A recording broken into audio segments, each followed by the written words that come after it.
Well, usually I'm on the left coast of America, but not today. Live from the nation's capital in Washington, D.C., it is Feet to the Fire, the event put on every year by the Federation for American Immigration Reform, FAIR, which is pro-immigration but anti-amnesty. And we're afraid that the President of the United States this fall will carry through on his promise that he made in Guadalajara just a few months ago as he was there visiting the Mexican president, that he would deliver on what he likes to call a path to citizenship. Sitting in front of me is one of the leaders of the movement to make sure that America has legitimate immigration laws and that we follow them. It's my fellow talk host, Roger Hedgecock. Roger, good to see you in person. What a pleasure. Thanks so much. In person, I'm here. Wow.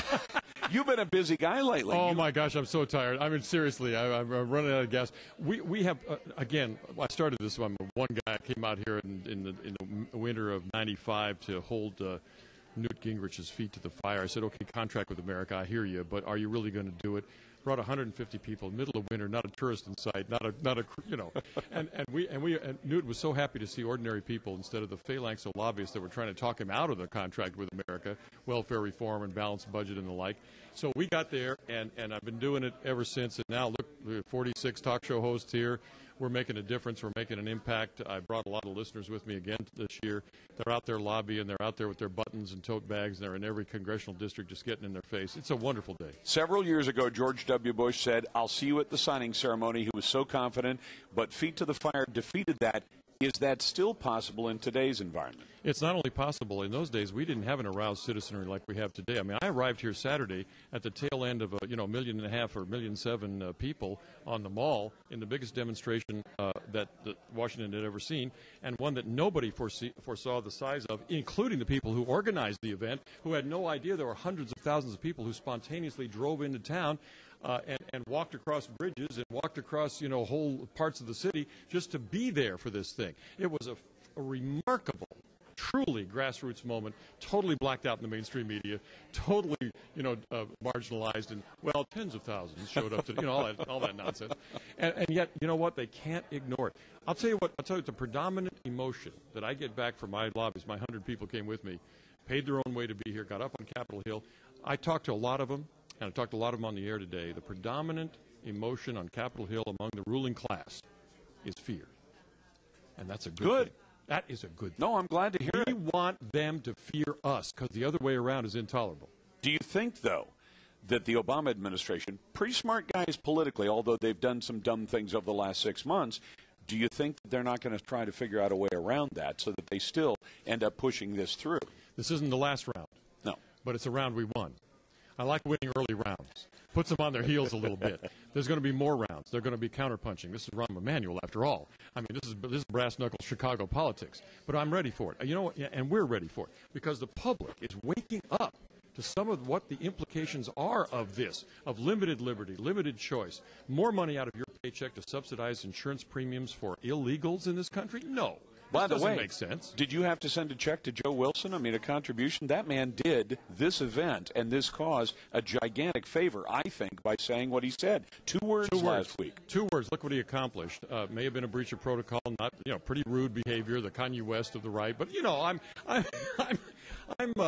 on the other hand, you're absolutely right. Look what he accomplished. He forced the Obama administration to back up and say, well, I know we promised it in the speech that we wouldn't have illegals being covered by this reform, but now we're going to actually have to do it. And even Senator Baucus today, when he gave the so-called bipartisan health bill, and of course the Democrats on his committee weren't there, and the Republicans were there. It was just him. This is how bipartisan it was. I mean, what bipartisan? The Democrats hate it. The Republicans hate it. It's going absolutely nowhere. The fractions, the divisions, the fissures in the ruling party, it's just since last November, just since June, have been remarkable this summer. We have them on the ropes, and I tell you, in whatever the next round is, we're going to be punching for the knockout. And just so people understand, I mean, some of this talk can sound like, well, we just want our side to win. Frankly, I don't care. I want the side that's in favor of maximum liberty, limited government, low taxation, and the rule of law. Because, Roger, if there's anything that I think gets forgotten in this debate, I'm reminded of it almost every day. Where I live, I have to get a permit to cut a tree on my own property. I have to have a permit to drive my car. I have to have a permit to do almost any. If I have a boat, I've got to have a permit. I've got to have licenses and insurance, and I've got to follow 1,000 different but you rules. have a staff to do all that. Oh yeah, sure, yeah, exactly. Yeah, lawyers and all. Yeah. There's just Tina, and I'm missing her birthday today. By the way, I'm kidding. I could be in trouble. I came Be here. in trouble? I came here to be with you, Roger, instead of being at home with my wife. You and Tina in this one. I'll tell you right now. I know Tina. And she's got a kid down at MCRD San Diego near your house, becoming a Marine, and she's frustrated she can't get a phone call. I said, just call the base commander and say Mrs. Larson isn't getting enough phone calls. No, Mom, kick back, relax. The man's in boot camp. He is not going to be able to talk to you. But you know what? She'll be so proud of him when she sees him, when she sees the kind of hard body they've turned him into. My God, the boot camp at MCRD is fabulous. Those guys come out of there, if they weren't men before, they are after that. Absolutely. But, I mean, it's concerning to me that it seems like so many knuckleheaded things are coming out of our government, even at a time when, like you said, we've put them, both Republicans and Democrats, on notice. Yeah. Be careful what you do. We might fire you. And yet they're still coming up with cash for clunkers. They're coming up with TARP programs and stimulus programs and, crazy amnesty and crazy health care. The more craziness, the better. Wouldn't you think, though, that, this would be like when I think of employees, if I got sideways with my boss on 4 or 5 things, I'd stop doing that because I wouldn't want my boss coming in, what's the latest crazy thing you've done? These folks are our employees, but they're still acting in kind of an out-of-control manner, even though they've clearly been told, stop it, or in 2010, you're out of a job. Well, that's the key. 2010 is the key.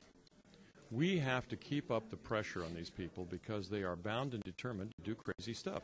Look, I would be just as happy if Barack Obama had come in and done a number of things I could support. We could move on to something else. Yeah. I don't want to be in this fight. I'm in this fight because Barack Obama told me that he knows better how to spend the money that I earn than I do. I find that insulting. I find that to be intolerable, and I'm not putting up with it. And that the government can do a better job at running anything when they don't do a better job at anything. How laughable is that? I went and talked to the guys who run the Indian Health Service. Let's take one of the There's programs. an old one. Remember, and it's been around I know for it because there was actually a book that a guy I've met on occasion wrote a whole book about how that became a law. It's a mess. Under the radar, we guarantee through the government health care for Native Americans. Right. It's the worst run program in the world. I'm sorry, maybe the French know how to do this. They know how to do a number of things that I don't want to talk about. But, maybe other countries, and they don't. I mean, they waste money like crazy and call it free. But the fact is our government is palpably, demonstrably, evidentiary-wise incapable of running complex organizations. They couldn't get reimbursements on cash for clunkers. You mentioned it. They can't get a check out. Can you imagine? Now, doctors in my area of Southern California today cannot get a reimbursement on a medical procedure that they've done in 9 months. Right. 9 months. Yeah. I've got a doc friend in Pacific Palisades who says he's not getting paid. No. And you think, here's a professional guy who's been doing this. He's in his 70s. Or he's 70 years old. He's been doing it forever. He can't get paid by his biggest client, which is the U.S. government. And that's where we're going. Now, if you want to live in that kind of world, fine. I don't. And I don't think most Americans who are pragmatic, problem-solving people, they're not partisan. Most people are not partisan. Most people are just trying to live their lives, play by the rules, get things done, get the kid to MCRD, get the right thing done. And by golly, these people seem bound and determined to prevent us from doing the right thing. And I'm resenting. I'm personally unhappy. I'm upset. And I think Americans should be upset. And when I have a picture on my website. It summarizes this whole thing. It's a picture in the mall of the trash left behind by the inaugural crowd in the snow and so forth. We took a picture from the same spot after this 2 million crowd left the other day. Not a piece of paper all in picked sight. Up. I said, which America do you want to live in? That's it. I'm done. Absolutely right. Roger Hedgecock, my fellow talk show host, and show growing like crazy all across the country. Growing like crazy. As you know, we went into L.A., got 100 stations, XM 158. You can catch me on the website at rogerhedgecock.com. Listen on your computer and be, modern. And all-around good guy. Thank you, Lars. Roger, thank you very much. Take care. 16 minutes after the hour. Back in just a moment. We're live on Capitol Hill. Today, tomorrow in Colonial Charlottesville, in Virginia with WCHV, our great affiliate there. And on Friday, the same for First Amendment Friday. Back in just a moment. Your calls welcome. 866-439-5277. You're listening to The Lars Larson Show.